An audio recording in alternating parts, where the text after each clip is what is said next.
Welcome to BobMath. In this video we have a new exercise for geometry.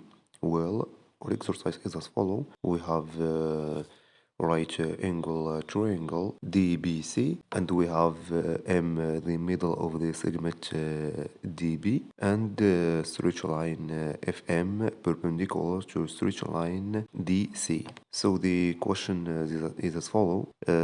Prove that if C square equals BC square plus DF square.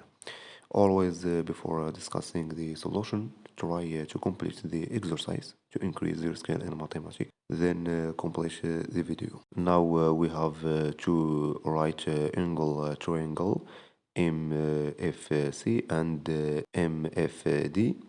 So Pythagoras theorem, we have MC square equals FC square plus FM square, and dm square equals df square plus fm square.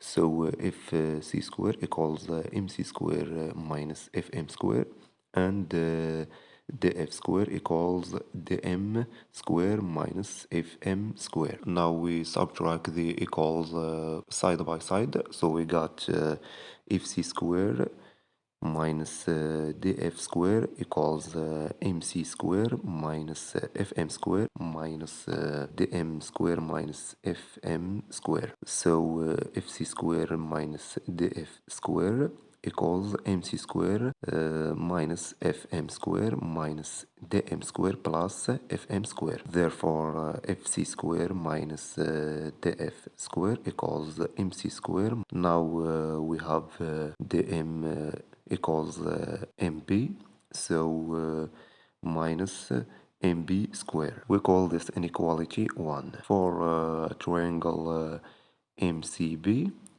by Pythagoras theorem, we have mc square equals mb square plus bc square.